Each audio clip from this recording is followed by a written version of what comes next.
All right, favorite vocalists of all time. It is so hard to name just a few. I love different vocalists for different reasons. Nina Simone's voice is like a delivery system. The emotion and the message will go straight into your bones.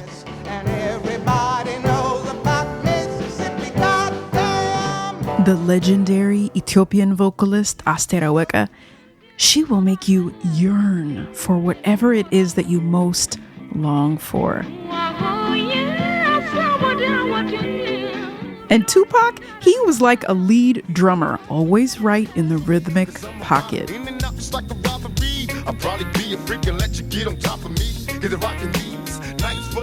mean, that's just a few favorites.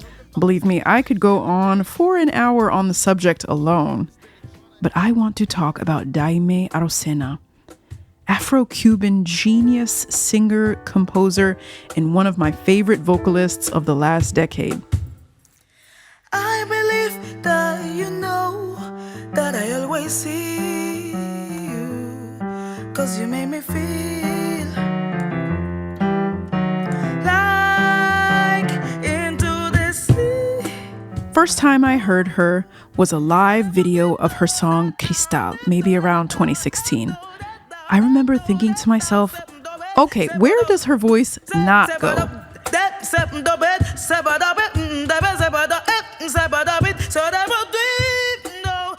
It swelled so big that it reached the ceiling rafters and then got so tender, my body literally leaned into the computer screen where I was watching her video. In all her concerts, she wore white, with a head wrap like a crown, elegant earrings, and bare feet. I myself performed barefoot for well over a decade, so I knew what that was. Grounded and free, all at the same time. A singer who is free in their voice is irresistible, gravitational. You literally cannot look away. And it invites you as a listener into your own sense of fearlessness, like an invitation to take up space in a room. When I heard Daymé, I was hooked.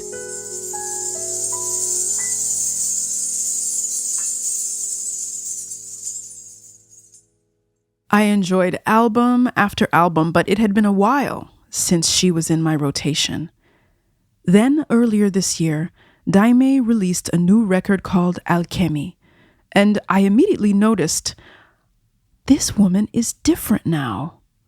No longer in pure white, she also wears golds and blues and hues of black, and her hair is out, long, glorious dreads that shake when she dances. No more head wrap. And my first thought was, something happened. I had to find out what.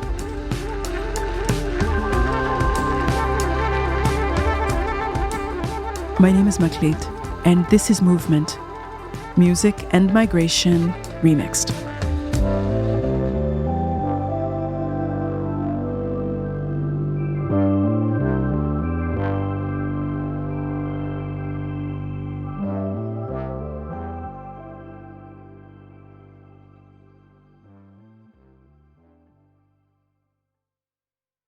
Daymé's musical journey began with a literal journey. When I heard her first album, Nueva Era, Daymé was still living in Havana, Cuba, the city of her birth, surrounded by her family, the sun, and everything she knew. She was in love, already together with her husband and rooted. But then in 2018, her world started to change. The Cuban government passed a law requiring artists to get permits from the government in order to perform. She questioned the law publicly, but her concerns were dismissed. She was feeling constrained, like there was a ceiling over her head. So she and her husband left. Can you tell us about your first day in Canada? Well, being totally fair, I moved to Canada in 2019, so right before the pandemic. Right. and also the lack of weather, the cold weather on the pandemic, and being unable to perform. That was a big combination. Like, I have to Yes. say, I felt for the first time what depression is. Mm. Canada was in many ways a practical choice. Great healthcare, liberal immigration policy, but she was realizing that healthcare alone did not make her happy, and the cold certainly did not make her happy. There's something that I'm thinking about wintertime in general, the hibernation, and when the leaves come back and the springtime comes back, it is almost like the earth reinvents itself every year. And Yes. going to a place of wintertime, you had that. Yeah. It's interesting because in the Caribbean, we don't have that, right? Right. Honestly, Oh, no. I rather the green 24/7, 365 days of the year. It's my habitat. That's right. I'm used to. People are like, this is hot the whole year. I'm like, I don't care. That's the way. That's the place I feel home. Mm-hmm. But I have to say that after 3 years in Canada living that, I I believe it was important for me because I got the opportunity to reinvent myself, to move on. And Canada, I this is something interesting. I always say that if you are in the middle of the sea, what is gonna save you is your hope. But if you have hope if you can see land. That's right. And that hope can make you swim and swim and swim to get there, That's to right. succeed. So I didn't see that land in Canada. Daymé rode out the depths of the pandemic in Canada, a 3-year blur of cold, gray, quiet, unfamiliar. Then there was an opening. Eduardo Cabra invited her to Puerto Rico to record for a few days. Now, it is hard to overstate what a big deal this man is, but let me tell you just a few accolades. He's co-founder of the legendary band Calle 13. He's a 28-time Latin Grammy Award winner. And he's worked with Shakira, Jorge Drexler, Vicente Garcia, and too many more to even count. Daymé was ready. She packed light and headed down to Puerto Rico to begin the potentially momentous collaboration. Days turned to months. Until one day, Daymé called her husband back in Canada and told him, "Bring my stuff down. I'm not coming back." And when I moved to Puerto Rico, and I saw so many artists that I love performing.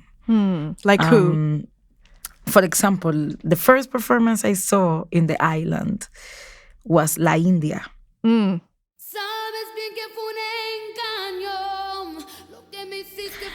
And I remember that woman is a powerhouse. Like, is a powerhouse.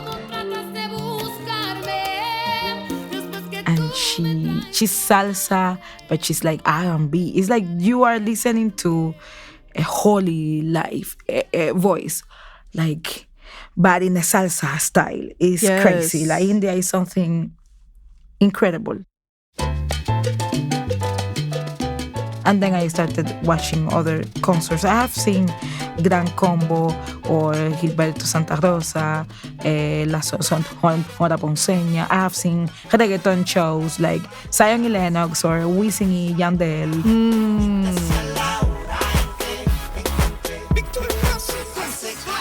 Like, I have seen people living through music, people paying bills. Yes. Playing music. Yes. So I was like, I see land. Now I see land. But it's because if you are a musician in Puerto Rico, you get some respect because people love music. In Canada, I will, if you ask for the lease and you say you are the musician, people are like, what else? But if you are in Puerto Rico and you say, yeah, this is my experience. I said to my landlord, I'm a singer. And she was like, let me Google you. Wow, I love your music. Yes, take the keys. And she's Wow. my big fan. And she goes to all my performances. She follows me, everything, single thing I do. She and her family and my neighbors. Now all my neighbors know that I am a singer. When I go on TV or I'm on the press, they are like, Daymé, we saw you. It's like they love music. That in the island, music is a big thing. It's not Yes. just musicians, but it's not the same everywhere. So in a place that you are a musician, not you can't even get a lease. It means that's not your place, Right. basically. Meanwhile, in Puerto Rico, it was literally the door. The door opening was a metaphor, but it was also a reality to your apartment, you know? Exactly, for sure. And so from there, from falling in love with the island, like when did you make a decision from I'm going to record here to this is my place? From the first day. From the first day. Yes, yes, sing, because I was cold in Canada. I was Yes. sad. And when I arrived in Puerto Rico, it was like I arrived back home.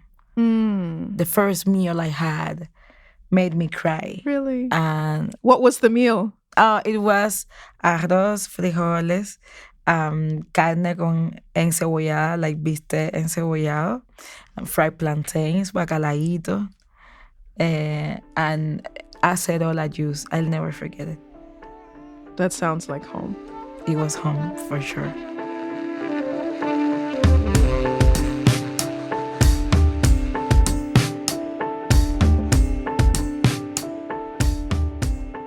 Home in a dish made with love. Home in a speaker blaring your favorite music. Home in your own body, in your own sound, in your own voice. Me personally, I have this philosophy. Our voices are a mirror to our lives. I can listen to a friend's voice and know if they are tired or doing well.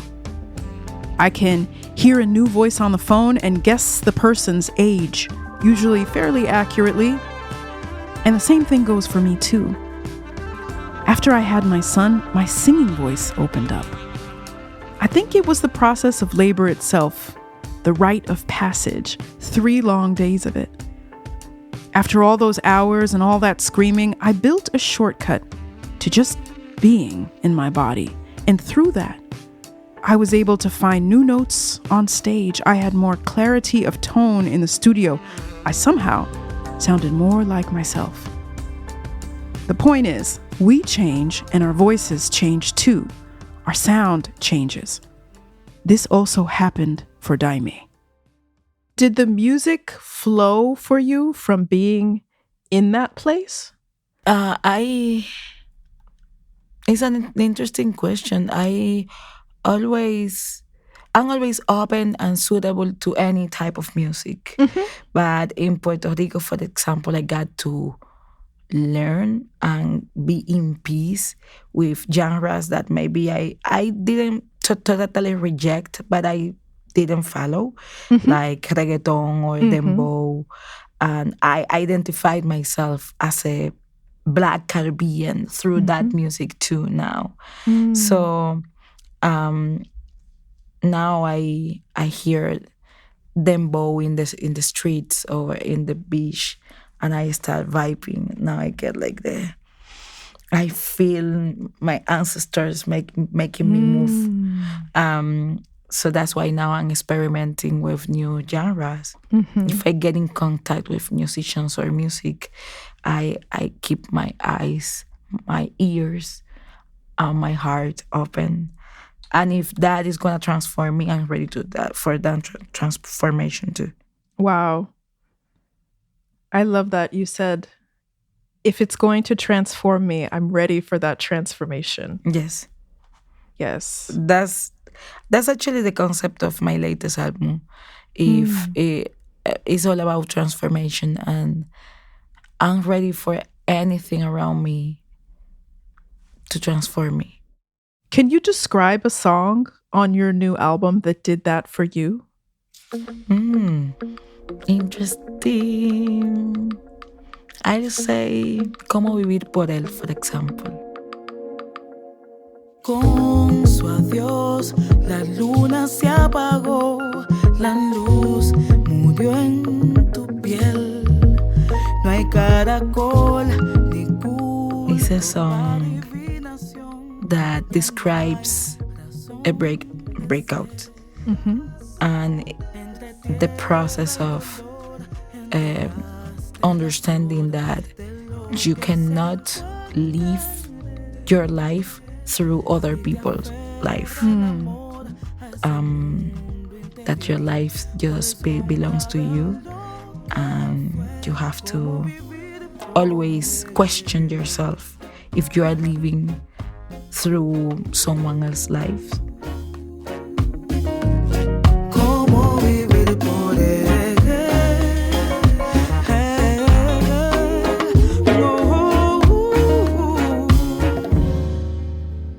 Daymé still sings from a root that goes way down into the Yoruba traditions she was raised with. But now the music is holding more.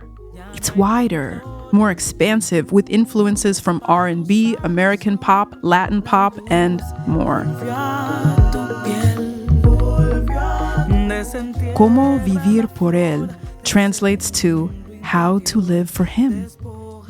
And the strange thing about the song is that she wrote it when she was still in Canada, living with her husband as two Cuban exiles. But it's about a separation, about a relationship ending. Now the song feels like a premonition. In the second verse, she sings about rebuilding after a separation and realizing what she told me, that you have to live your life for yourself. You can't live your whole life through other people.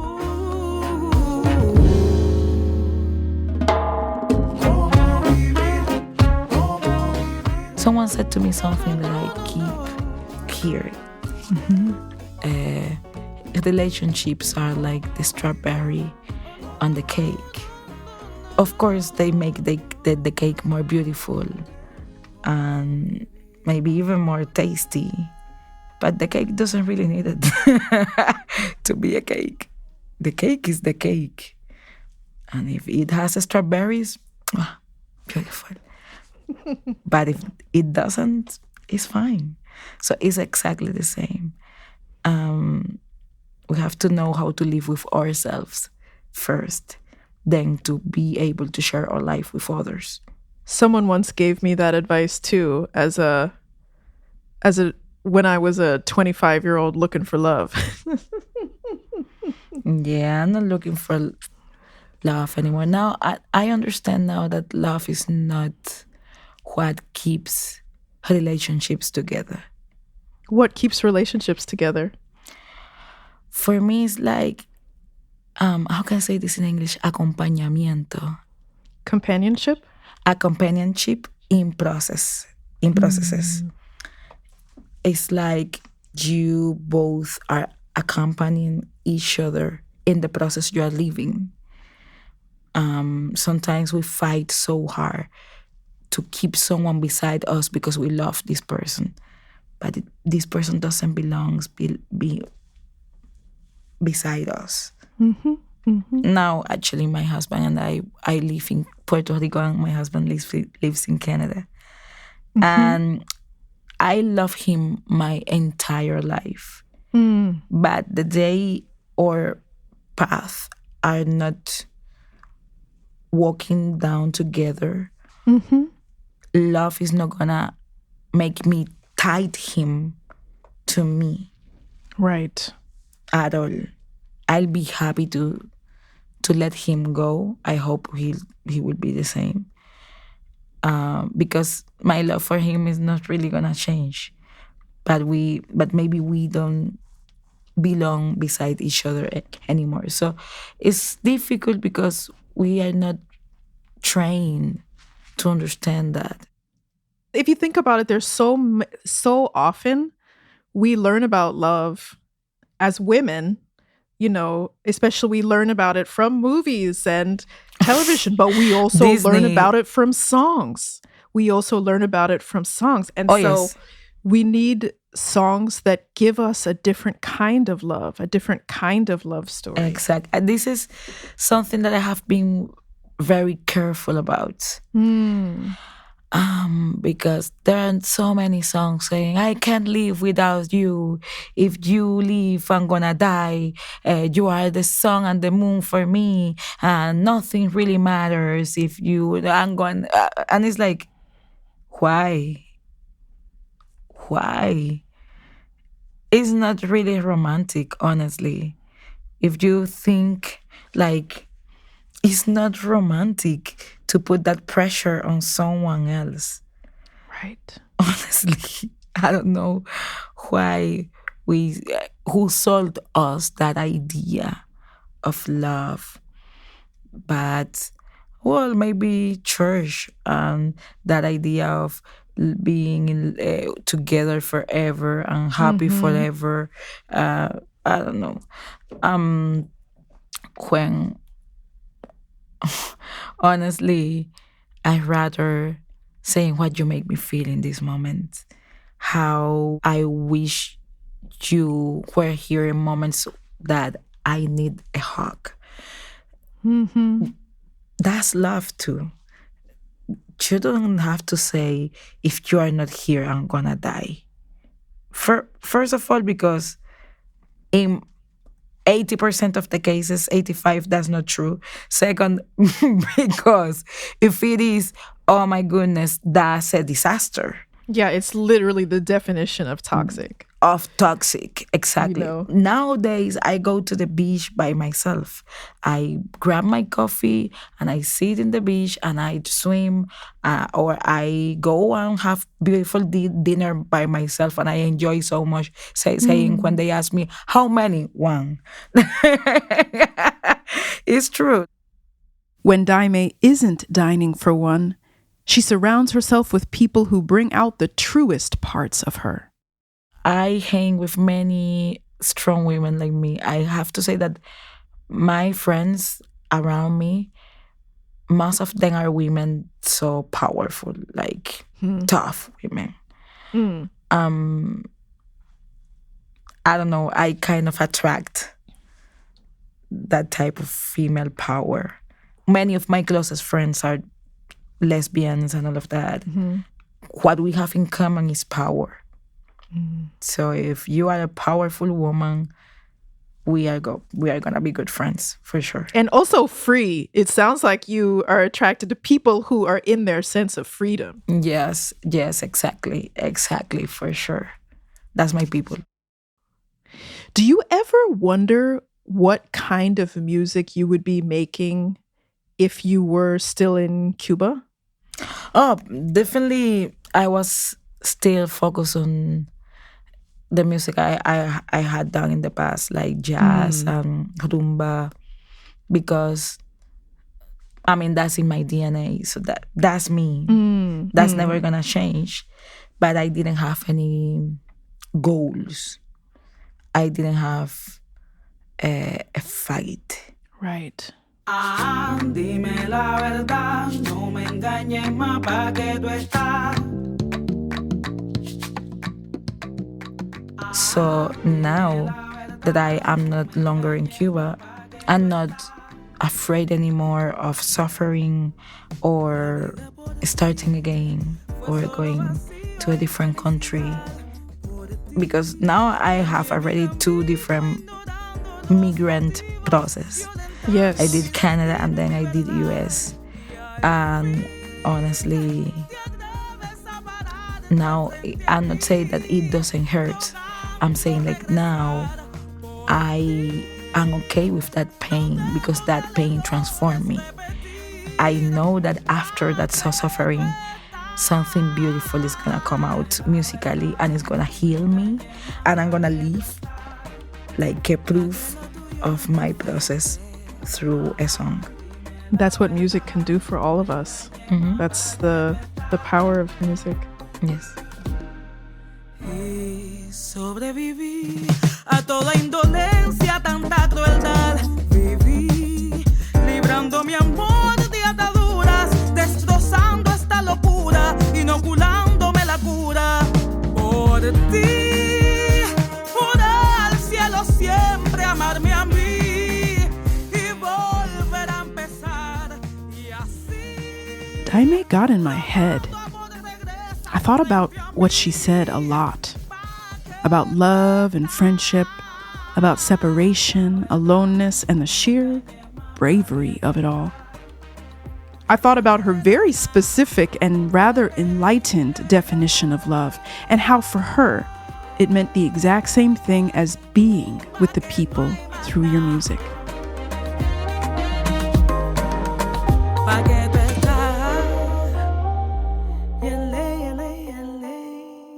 There was this one other bit of wisdom that I took from the 3 days I was in labor with my own son.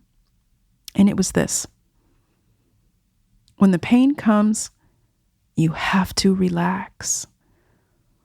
Most of the time, pain makes us tense and recoil, but in labor, the pain is a call to breathe and accept the waves as they come. There was something in Daymé that was doing that as she was birthing her new music.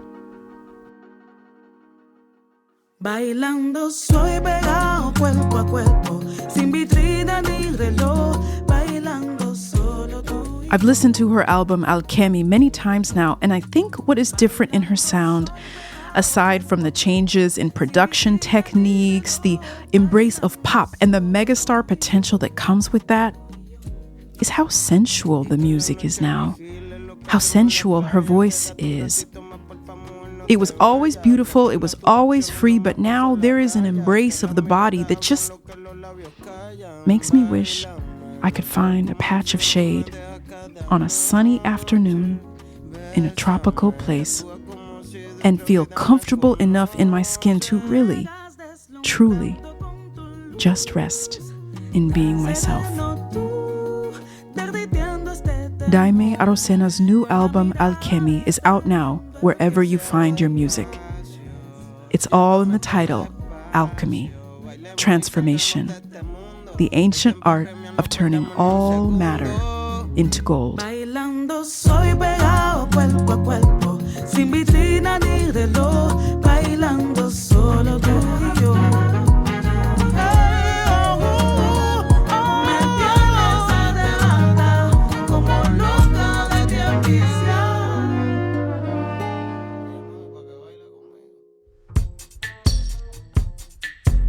Movement is produced by Ian Koss and myself, Meklit Hadero. Our editor is Megan Tan. Our co-creator and podcast godmother is Julie Kane. Our broadcast partner is The World. We are supported by the Mellon Foundation and distributed by PRX.